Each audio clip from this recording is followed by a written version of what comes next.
I hope you like hat tricks, cause we got plenty of them tonight. My name is Andreas Sachenko and this is your daily KHL update.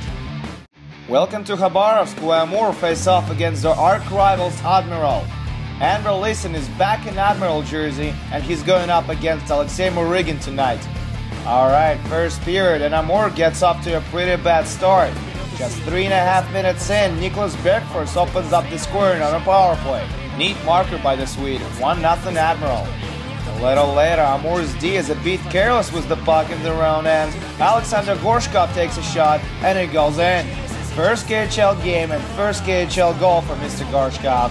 That's a cool souvenir to have, and Admiral is up 2-0 now. A few minutes later, Amur with a man advantage, and Rastislav Spirko puts one in from in tight. That's Amur's first goal in these great jerseys, 2-1. Admiral could have added another one to the lead, but Ilya Zubov hit a crossbar. The puck never actually crossed the line, and it looks like Alexei Murygin pulled his groin in this episode. He's gone for the rest of the night, and Sergei Borisov takes his place in goal. Early in the second, and Amur tied up with another power play marker. Michel Miklik feeds Yasenini Maki, and he scores his first KHL goal too. We're tied at 2s now. Late in the period, Michel Miklik gets on a partial breakaway, tees it up and slam dunks it in. Great shot by Miklik. Amur takes the first lead of the game, 3-2. That won't stay for too long though. Logan Pyatt scores one from inside pretty soon, and we're tied at 3s after 40 minutes of play. Third period now, and Amur retakes the lead. Vyacheslav Litovchenko gets on the board as he beats Ari Ohanen. 4-3 Amur now. Late in the period, another power play for Amur, and this time it's Ruslan Bashkirov who gets on the board. And that's gonna be his first KHL marker. He's a former Ottawa Senators second round pick. 5-3 Amur now. But just a few minutes later, Jan Koller scores yet another power play goal to bring Admiral within 1. 5-4, and there's still some time left on the clock. Final seconds of regulation, Admiral with an extra attacker out there, one final rush, may him in the crease, but Sergei Borisov stands his ground. No more scoring after that. Amur win their first of 8 games against Admiral they have to play this season, and what a drama that was. 5-4 is your final on this one.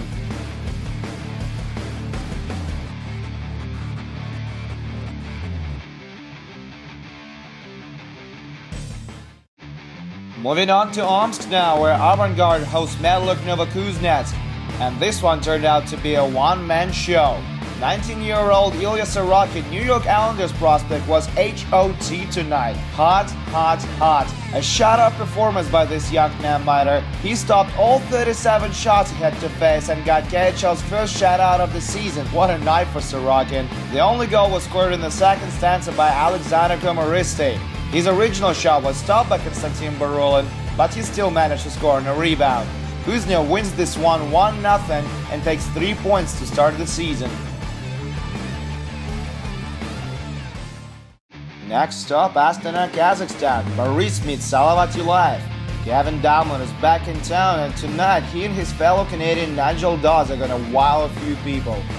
First period, and Salavat get their first scoring chance. Evgeny Skachkov has an opportunity to get on the board on a penalty shot, but he can't beat Jan Latso, who remains scoreless but only for a few moments. That's when Boris takes the game over by a storm. Dalman to Dawes, wrist shot, and they draw the first blood. 1-0 Boris. Just a few minutes later, Dustin Boyd has 5 bars on a long-distance goal, skates up, shoots, and he scores. Boris go up by a pair. And there he is again shortly after that. Boyd takes a shot, that's stopped, but Dawes puts it where it belongs. That's his second of the night, and just like that, Boris have a 3-0 lead after 20. Vitaly Koval is benched after that. Vladimir Sahatsky takes his place. Second period now, and you better hold on to something, cause it's gonna be quite a ride. Ante Pilstrom gets in on a breakaway, and he gets one back for Salavat, 3-1. A few minutes later, knock knock, did you miss me? Ante Pilstrom is back in the slot, and he scores again. He brings Salavat within 1, 3-2. Late in the period, counter-attack for Salavat, it's a 3-on-2, and Yegor Dubrovsky puts it all back to square one. Salavat complete the comeback. We're tied at 3s. But it's not over yet, still in the second frame, 2-man advantage for Salavat.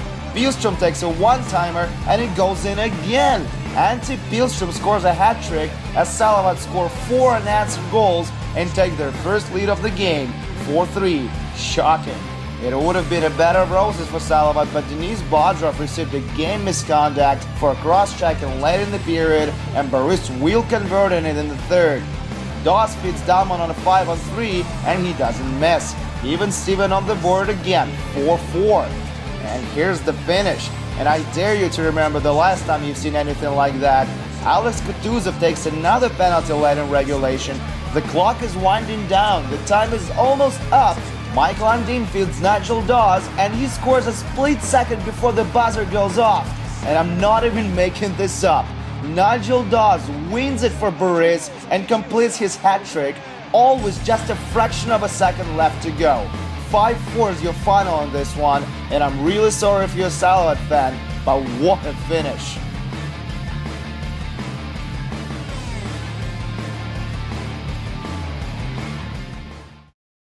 Let's head over to Kazan now, where Fedor Malikin goes up against his former team and Jakub Petruzhalak is Akbar's host automobilist. First period, Samuel Episto with the puck has a scoring chance, beats Anders Nilsson, but he hits the post. So close, but no close enough. Second period now, Akbars has a man advantage. Kirill Petrov to Oscar Merler, he takes a shot, hits Vladimir Tkachev in front, and the puck trickles in. First goal for Akbars this season comes on a power play, 1-0. Still in the second frame, this time it's Avtomobilis who have an extra man out there, and they make it work too. Alexander Bumagin gets one to go, and it's 1-1 hockey game.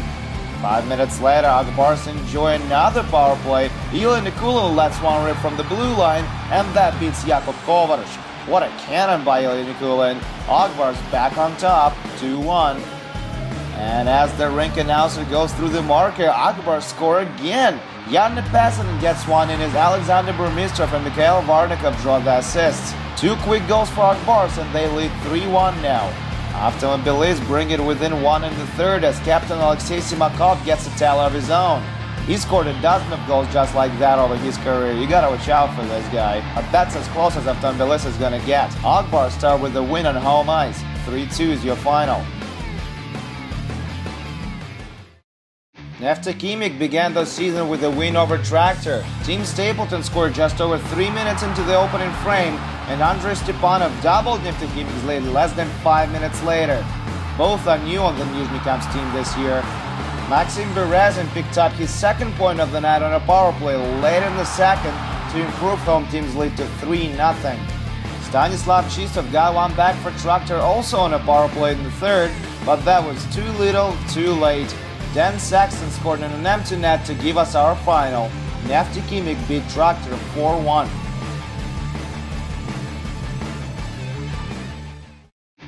We're in St. Petersburg now, where SKA meet Lokomotiv. Your captains in this one are Ilya Gorakov and Ilya Kovalchuk. It's also a battle of coaches, Sean Simpson versus Vyacheslav Bykov. First period, and we don't have time for this transition because SKA is already on the board. Viktor Tikhonov takes a shot, Curtis Sanford stops it, rebound, and Jimmy Eriksson scores his first KHL goal just 7 seconds into the game. A few moments later, Lokomotiv are down 2 men. Kovalchuk to Artemi Panarin, cross-ice pass to Yuri Alexandrov, and he doubles SKA's lead. Loko's gotta do something. SKA is running away with it, 2-0 now. And they almost make it 3-0. Artemi Panarin is left all alone in the slot, takes a shot, and he's robbed by Curtis Sanford. Can he spark up Loko with a save like that? Yes, he can. Kirill Kapustin has the quickest hands down low on a rebound, and he slices SKA's lead in half. 2-1 now. And before the first intermission, they tie the game up. Yanis Brooks steals the puck, quick pass in front, and that's just too easy for Jeff Platt. Lokomotiv come back from a 2-goal deficit. We're tied at 2s after 20. Halfway through the second period, another power play for SKA, and Evgeny Dodonov swats the puck from in tight. Excellent hand-eye coordination on that play, and SKA retake the lead, 3-2. Loko get it right back though. It's their turn to put special unit out there. Yanis Brooks feeds Martin Torberg on the far post, and the Swede puts it in. A few moments later, Lokomotiv turned the puck over. Viktor Tikhonov feeds Yulaev. He does his thing, and it's in the net. What do you expect? It's Kobe. Don't give him so much space to play with. 4-3 SKA after 40 minutes of play. Late in the third, Turnberg puts the puck on net. Salak stops it. Rebound. Yegor Yakovlev with the scoring chance. Denied by Salak on that one, too. That's a huge save to keep his team ahead on the scoreboard. Ilya Kovalchuk wraps it up with an empty netter, and SKA take 3 points. That's exactly how many Kobe got to his personal account, too. 5-3 SKA final.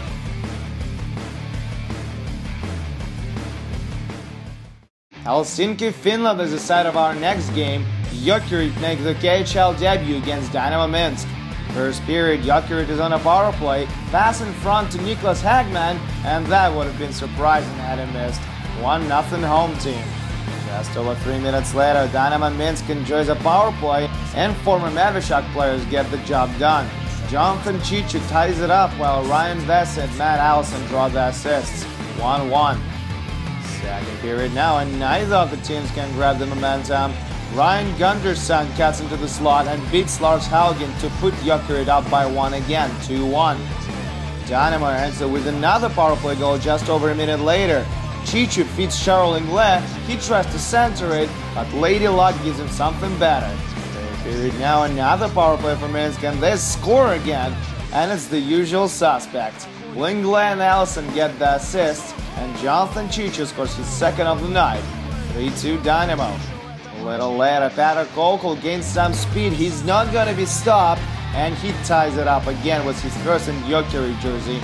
It is now 3-all. But less than a minute later, Jonathan Chichu completes his hat-trick, third of the night across the league. What is going on, seriously? Well, one thing's for certain, Dynamo is back in the lead, 4-3. Not for long though, 94 seconds later, Jokerit scores again. Steve Moses gets the puck down low and he sends it in. He makes it 4-4, and this gives us our first overtime of the season. It's gonna end rather bitter for Jokerit though. They down a man again, and Matt Allison hammers one from on top of the left circle. Dynamo Minsk beat Jokerit 5-4 as Jonathan Chichu gets a hat-trick and 5 points. Incredible. 5-4 Minsk overtime final.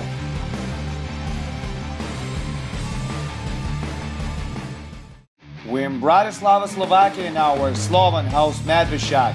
Ladislav Nagy makes his return to the KHL. First period, and Nagy starts hot. He dumps the puck in, Mark Dikanic goes behind the net, careless play, pass back in front, and Nagy scores. Václav Nyaruras with the assist. 1-0 Slovan. And just a few minutes later, Nagy has the puck as his team is killing a penalty. Nice move down low, and he scores! Ladislav Nagy lights it up in Bratislava with his second of the night, and it's a shorty too. 2-0 Slovan. Second period now, and this time it's Johan Backlund who plays a little bit careless in his own end. He skated way up the ice, chasing the puck, tried to get back in net, and he couldn't do that in time. Matt Anderson makes him pay, 2-1. Halfway through the period comes another power play marker for Slovan. Michal Sersen drives one on net from the blue line, and that goes in. A lot of mustard on that slap shot, 3-1 Slovan. Late in the second, Medveshchak got a great chance to get within one again, but Johan Backlund says, you know what, I'm gonna have that, thank you very much, as Bill Thomas tried to score on a rebound. What a huge save for Slovan, 3-1 after 40. No worries, they still get what they want just 30 seconds into the third. Martin St. Pierre scores his first for Medveshchak, and it's a one-goal game again, 3-2. Late in regulation now, power play for Slovan, and there's another penalty on the way too. Libor Gudicek gets the puck in the left circle, aims, shoots, scores, easy peasy, 4-2 Slovan now. And this is when the spotlight hits Nagy again. Michal Vodroga feeds him for an empty netter, and Slovak veteran completes his hat-trick. Tonight it's almost like there's nothing special about it. Everyone gets one, right? Anyway, Slovan take down Medveshchak in the season opener. 5-2 is your final.